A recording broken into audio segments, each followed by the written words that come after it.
आज हम बात करेंगे डॉक्टर भीमराव अंबेडकर भारत के मुसलमानों के बारे में अपनी क्या राय रखते थे। आज हम सबको बताना चाहेंगे और आपको भी ये पता होना चाहिए कि हमारे जो देश के संविधान निर्माता थे डॉक्टर भीमराव अंबेडकर, वो हमारे देश के मुसलमानों के बारे में क्या राय रखते थे। क्योंकि जो आज आपके दिमाग में चल रहा है वो डॉक्टर भीमराव अंबेडकर के दिमाग में 77 साल पहले चल रहा था।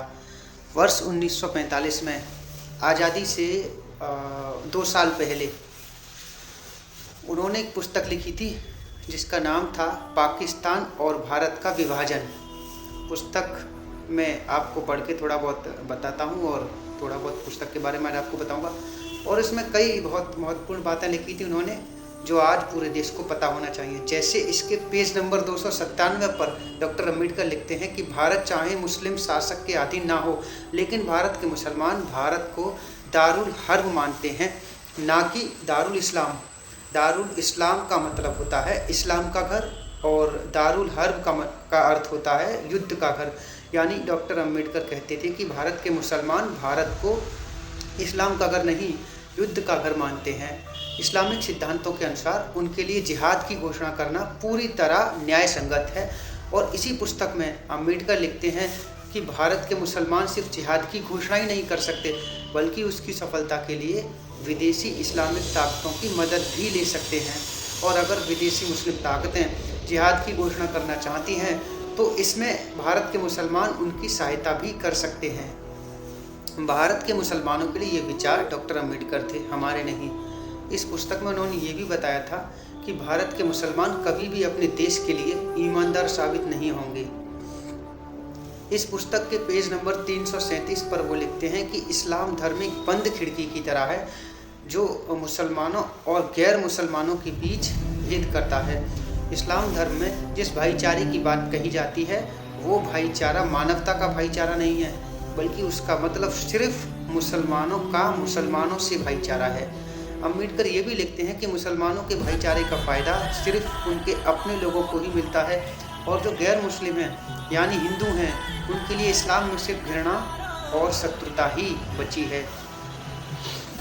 इसके अलावा इसी पन्ने पर यह भी लिखा है कि मुसलमानों की वफादारी तो उस देश के लिए नहीं होती जहाँ वो रहते हैं, बल्कि उनकी वफादारी अपने धर्म के लिए होती है जिसका वो पालन करते हैं। और मौजूदा स्थिति में अम्बेडकर की ये बातें बिल्कुल फिट बैठती हैं। मैं आपको पढ़कर भी सुना चाहता हूँ कि एग्जैक्टली उन्होंने ये क्या बातें लिखी थी। 298 पेज नंबर मेरे पास है, इसमें वो लिख रहे हैं। और मैं आपको बता दूँ ये डॉक्टर अम्बेडकर ने लिखा है, मैंने नहीं लिखा। वो लिख रहे हैं एक तथ्य ये भी है कि भारत चाहे एकमात्र मुस्लिम शासक के अधीन ना हो, दारुल हर्ब है और इस्लामी सिद्धांतों के अनुसार मुसलमान द्वारा जिहाद की घोषणा करना न्याय संगत है। वो जिहाद की घोषणा ही नहीं कर सकते बल्कि उसकी सफलता के लिए विदेशी मुस्लिम शक्तियों की मदद भी ले सकते हैं। और यदि विदेशी मुस्लिम शक्तियाँ जिहाद की घोषणा करना चाहती हैं तो उसकी सफलता के लिए सहायता भी दे सकते हैं। 337 नंबर पेज पर वो लिखते हैं जो अभी मैंने आपको बताया, इस्लाम एक बंद निकाय की तरह है जो मुसलमानों और गैर मुसलमानों के बीच जो भेद है ये करता है वो बिल्कुल मूल और स्पष्ट है। और वो आगे इसके बारे में लिख रहे हैं कि इस्लाम का दूसरा गुण ये है कि ये सामाजिक स्वशासन की एक पद्धति है और स्थानीय स्वशासन से मेल नहीं खाता, क्योंकि मुसलमानों की निष्ठा जिस देश में वो रहते हैं उसके प्रति नहीं होती बल्कि वो उस धार्मिक विश्वास पर निर्भर करती है जिसका कि वो हिस्सा हैं। दूसरे शब्दों में वो आगे लिख रहे हैं कि इस्लाम एक सच्चे मुसलमान को भारत को अपनी मातृभूमि और हिंदुओं को अपने निकट संबंधियों को मानने की इजाज़त नहीं देता है। तो इसका मतलब ये है कि दुनिया भर में जो मुसलमान हैं, जो इस्लाम धर्म को मानने वाले लोग हैं, वो उनके पास मातृभूमि का जैसा कोई सिद्धांत नहीं है। वो मातृभूमि को नहीं मानते, वो सिर्फ इस्लाम को मानते हैं और वो दुनिया में कहीं भी रहते हों ये इस्लाम उन्हें एक साथ इकट्ठा करके रखता है। और यही बात भारत के मुसलमानों के बारे में भी है। वो शायद इसे अपनी मातृभूमि नहीं मानते हैं और हमसे हज़ारों किलोमीटर जो दूसरे मुसलमान बैठे हुए हैं उन्हें अपना भाई समझते हैं। तो ये इतिहास है, ये सिद्धांत है और इसीलिए हमने आपको ये कहा कि अब ये एक धर्मयुद्ध बन चुका है, क्योंकि जो कुछ इस्लामिक देश भारत के खिलाफ कर रहे हैं वो सब धर्म के आधार पर है, वो तर्क के आधार पर नहीं है। वो लोकतंत्र के आधार पर नहीं है, वो अभिव्यक्ति की आज़ादी के नाम पर नहीं है, वो मानव अधिकारों के नाम पर नहीं है, सिर्फ धर्म के नाम पर है, सिर्फ और सिर्फ धर्म। और ये जो धर्म है ये 57 देशों के 190 करोड़ मुसलमानों को एकजुट कर रहा है। लेकिन उसी धर्म के आधार पर अगर हम भारत के 100 करोड़ हिंदुओं की बात करते हैं तो वो आज भी बटे हुए हैं, क्योंकि उनका धर्म उन्हें एक रहने पर मजबूर नहीं करता है।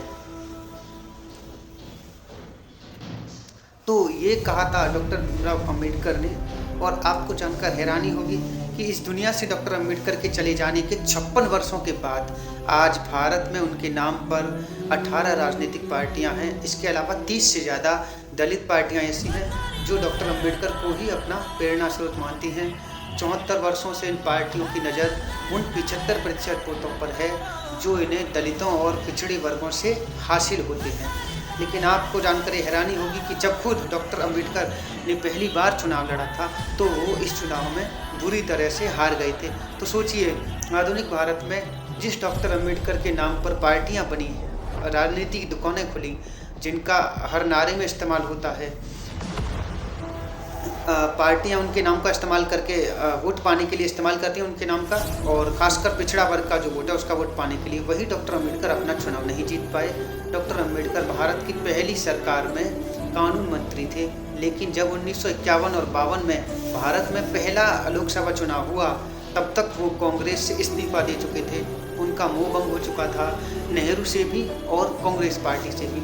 इसके बाद उन्होंने शेड्यूल कास्ट फेडरेशन नामक एक पार्टी बनाई और बॉम्बे की नॉर्थ सेंट्रल लोकसभा सीट से उन्होंने खुद चुनाव लड़ा, लेकिन वो अपना पहला ही चुनाव बुरी तरह से हार गए थे। और वो सिर्फ हारे ही नहीं थे, बल्कि इस चुनाव में डॉक्टर अंबेडकर चौथे नंबर पर रहे थे।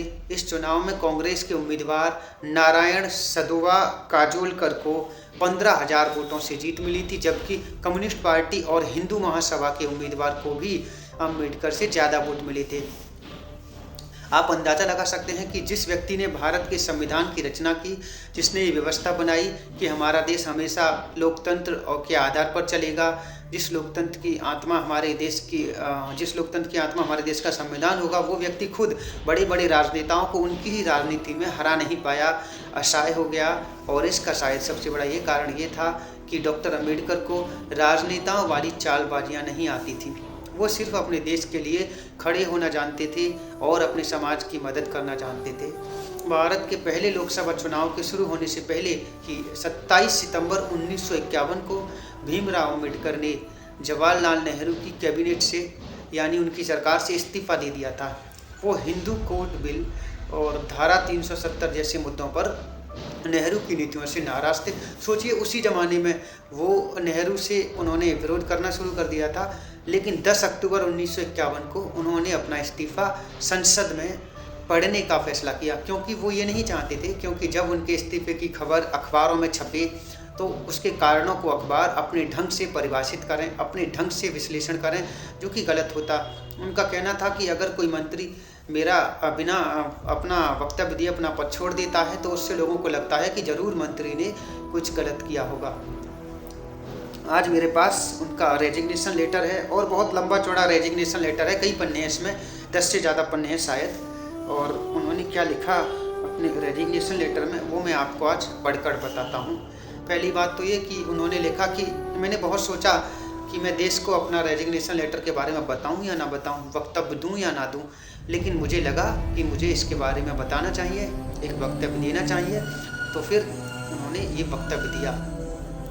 फिर देखिए, आपको आज मीडिया से बड़ी शिकायत होती होगी कि आज का मीडिया कैसे रिपोर्टिंग करता है। बहुत सारे लोगों को पसंद नहीं है आज भी, और मीडिया की खुद की जो क्रेडिबिलिटी है वो भी कई बार सवालों के घेरे में खोरे रहती है। लेकिन ऐसा नहीं है कि मीडिया अभी ऐसा हुआ है, उस ज़माने में भी सोचिए 1951 में भी अंबेडकर ने मीडिया के बारे में अपने इस इस्तीफे की कॉपी में लिखा था। मैं आपको पढ़कर बताता हूँ। वो लिख रहे हैं, we have our newspaper, they have their old bias in favor of some and against others. Their judgment are seldom based on merits. वो कह रहे हैं कि हमारे जो अखबार हैं वो किसी के खिलाफ रहते हैं और किसी के पक्ष में रहते हैं। और जो उनकी जो जजमेंट होती है वो मेरिट पर आधारित नहीं होती। उनके जो whenever they find the empty space they are prone to fill the vacuum by supplying ground for resignation which are not the real grounds but which put those whom they favor the better life and those is not better life. Some such thing I see has happened even in my। वो साफ साफ कह रहे हैं कि जो अखबार हैं वो निष्पक्ष नहीं हैं। अखबारों के जो लोग हैं उनकी जिन लोगों से दोस्ती है उनके बारे में अच्छा छापते हैं और जिनसे उनका बैर है उनके बारे में अखबार खराब बातें छापते हैं। और कई बार अखबार जो हैं वो ऐसी चीज़ें बताते हैं जो कि दरअसल से बहुत दूर होती हैं, जो सच्चाई नहीं होती। और उन्होंने कहा कि मेरे साथ भी ऐसा हुआ, मेरे बारे में भी दुष्प्रचार किया गया, इसलिए मैं अपना ये स्टेटमेंट पढ़ रहा हूँ। खैर, इस बीच भारत में पहले लोकसभा चुनाव हो चुके थे, कांग्रेस को बहुमत मिल चुका था, जबकि डॉक्टर अम्बेडकर अपना पहला चुनाव हार चुके थे। लेकिन फिर वो राज्यसभा पहुँचे और वहाँ भी उन्होंने तत्कालीन सरकार की नीतियों का अपना विरोध जारी रखा। यानी एक बात समझने वाली है वो ये कि आज़ादी के कुछ वर्षों के बाद ही डॉक्टर अम्बेडकर ने नेहरू का विरोध करना शुरू कर दिया था और वो नेहरू की नीतियों से सहमत नहीं थे। 26 अगस्त 1954 को राज्यसभा में डॉक्टर अम्बेडकर ने कहा था कि भारत को पूरी तरह से घेर लिया गया है। एक तरफ पाकिस्तान है और एक तरफ पाकिस्तान और दूसरी मुस्लिम देश और दूसरी तरफ तिब्बत पर चीन का कब्जा स्वीकार करके नेहरू ने एक तरह से चीन का बॉर्डर भारत के करीब लाने में मदद की। तो सोचिए 1954 में ही जो अम्बेडकर ने बात कही थी वो आज कितनी सच होती दिखाई दे रही है। अम्बेडकर ने 1954 में कह दिया था कि हम घिर चुके हैं दोनों तरफ से।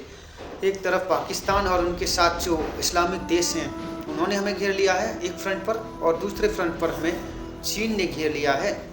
और तिब्बत को स्वीकार करके नेहरू ने बहुत बड़ी गलती की है। और नेहरू ने कितनी बड़ी गलती की है ये आज आपको समझ आ रहा होगा। उन्होंने ये भी कहा था कि अगर आज भारत को कोई खतरा नहीं है तो इसका मतलब ये नहीं कि आगे भी खतरा नहीं होगा, क्योंकि जिसकी आदत आक्रमण की होती है वो कभी अपनी आदत छोड़ता नहीं है। उनका इशारा चीन की तरफ था। तो सोचिए कितने दूरदर्शी थे वो कि उन्होंने 1954 में ही ये भांप लिया था कि वर्षों के बाद क्या होगा, वर्षों बाद चीन क्या करेगा और पाकिस्तान क्या करेगा। इसके सिर्फ 8 वर्षों के बाद ही चीन ने कैसे भारत पर आक्रमण किया और भारत को अपनी ज़मीन का एक बहुत बड़ा हिस्सा चीन के हाथों गंवाना पड़ा। ये आज आपसे छिपा नहीं है। लेकिन अम्बेडकर ने ये बात किस ज़माने में कही थी? 1954 में ही कही थी। I heal to none not even to the prime minister in my desire to give the Muslims of India the utmost protection wherever and whenever they stand in need of India. But can I what I want to know is, are the Muslims the only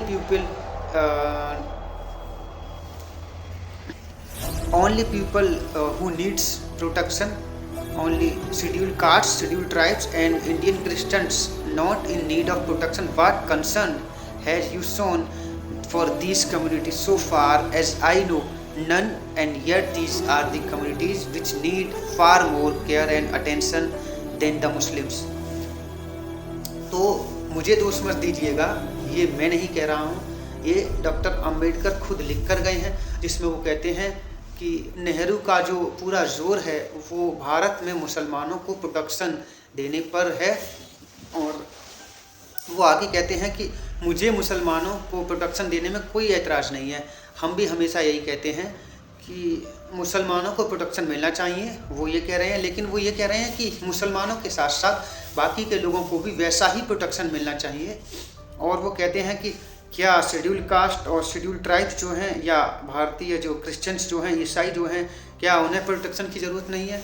क्या जो दूसरी communities हैं उन्हें protection की ज़रूरत नहीं है?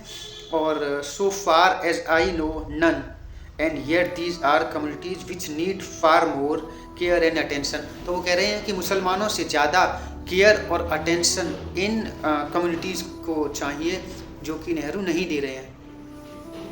ये वो उस ज़माने में लिख रहे हैं, सोचिए 1951 में। और ये जो बात उन्होंने आज इसमें लिखी हैं, पॉइंट आउट की हैं अपने इस्तीफे में, यही बात आगे चलकर एक एटम बम की तरह बन गई।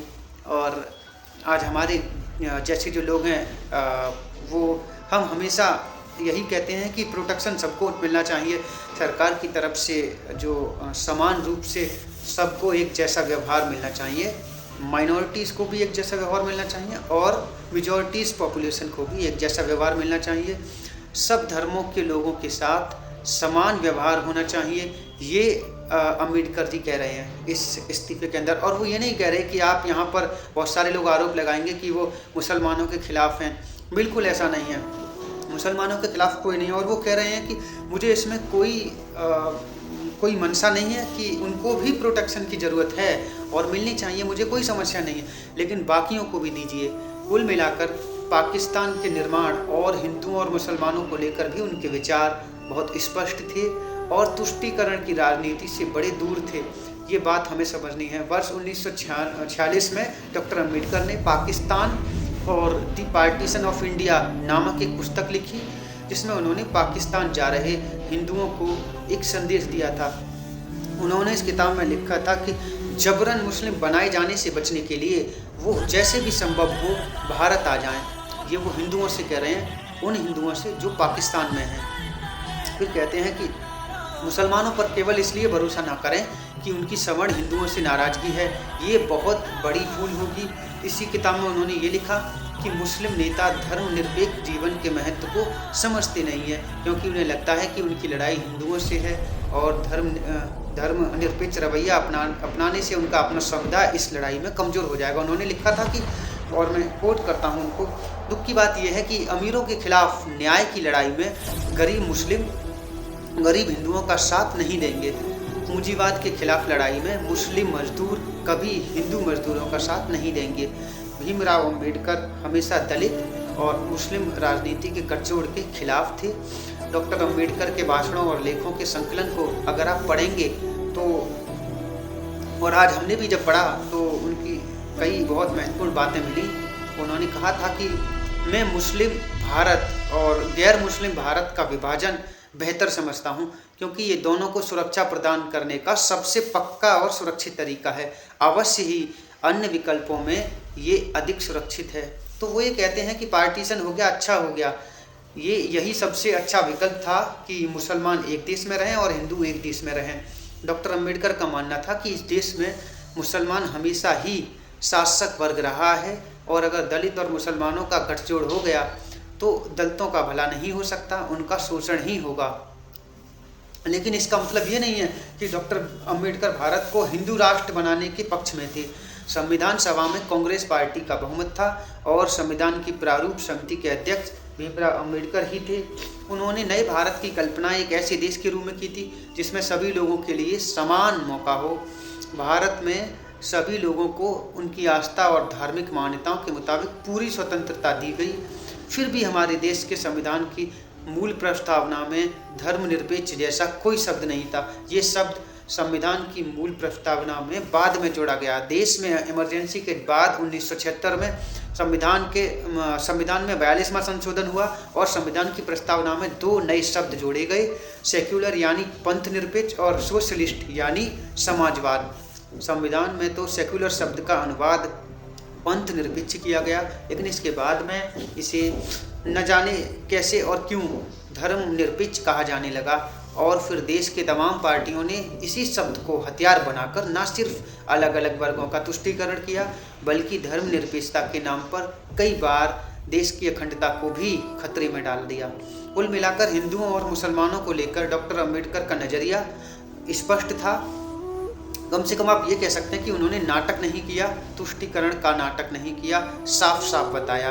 और जो संविधान उन्होंने तैयार किया उसमें धर्मनिरपेक्षता शब्द नहीं लिखा गया, लेकिन इतिहासकारों और नेताओं ने आपको सिर्फ आरक्षण पर ही अंबेडकर के विचार आपकी किताबों में पढ़ाए हैं, लेकिन आपको ये कभी नहीं बताया कि कैसे वो ये जानते थे कि पाकिस्तान गए या वहाँ फंस चुके हिंदू कभी खुश और सुरक्षित नहीं रह पाएंगे। और जहाँ तक बात आरक्षण पर अंबेडकर के विचारों की है, वहाँ देश के लोगों को अंधेरे में ही रखा गया। डॉक्टर अंबेडकर ने दलितों और वंचितों को भारत में आरक्षण देने की सबसे ज़्यादा वकालत जरूर की थी, लेकिन शायद ही उन्होंने ये कभी सोचा होगा कि उनके जाने के बाद भी भारत की कई राजनीतिक पार्टियां आरक्षण को वोट पाने का हथियार बना लेंगी, चुनाव जीतने का हथियार बना लेंगी। डॉक्टर अंबेडकर आरक्षण के जरिए पिछड़ों को सशक्त बनाने के पक्ष में थे, न कि पार्टियों को सत्ता दिलाने के पक्ष में थे। आरक्षण पर उन्होंने एक बार कहा था, क्या कहा था देखते हैं। आरक्षण आर्थिक उत्थान या गरीबी के उद्देश्य से नहीं है, इसके जरिए प्रशासन में कुछ विशेष जातियों का प्रवेश होगा जो अब तक प्रशासन से बाहर हैं। इस वर्ग के लोगों को सरकारी नौकरियों में उचित स्थान मिलना चाहिए। इससे इन लोगों को सत्ता के माध्यम से ताकत मिलेगी और ये सशक्त होंगे। जहां बहुसंख्यक आबादी सत्ता में अपने हिस्से से वंचित है, वहां कोई लोकतंत्र नहीं है, ऐसा वो कहते हैं। लेकिन डॉक्टर अंबेडकर के जाने के बाद अलग अलग पार्टियां आरक्षण के नाम पर अपनी राजनीति की दुकानें चलाती हैं। उनके नेता अमीर होते चले गए। आज आरक्षण के नाम पर बनी जितनी भी पार्टियां हैं और अपने आप को दलितों का नेता जो बताते हैं, वो आज सारे बड़े बड़े बंगलों में रहते हैं, बड़ी बड़ी गाड़ियों में चलते हैं। उनके पास बैंक बैलेंस है, पैसा है, सत्ता है, सब कुछ है। आज हमारे देश के नेताओं को लगने लगा कि वो आरक्षण के जितने बीज बोएंगे उतनी ही बढ़िया वोटों की फसल वो काट पाएंगे। और आरक्षण को जातियों वाली राजनीति का औजार बनाकर हमारे नेताओं ने पिछले 74 वर्षों में आपके वोट खूब लूटे हैं और देश को भी लूटा है। हमारे देश में गरीबी हटाओ के नारे लगाए गए, लेकिन आज भी हमारे देश से गरीबी हटी नहीं है। सोचिए, सियासत के खिलाड़ियों ने अपनी इच्छा और राजनीतिक स्वाद के अनुसार भीमराव अंबेडकर के नाम का इस्तेमाल किया, उन पर अपना कॉपीराइट हासिल करने की कोशिश की, लेकिन उनके मूल विचारों को किसी ने ना तो अपनाया ना ही समझा। आज भी हमारे देश की पार्टियां हर चुनाव में आरक्षण के औजार को धार देना नहीं भूलती। इसलिए आज अंबेडकर के नाम पर राजनीति की दुकानें चलाने की बजाय उनकी सोच को सही अर्थों में अपनाने की आवश्यकता है।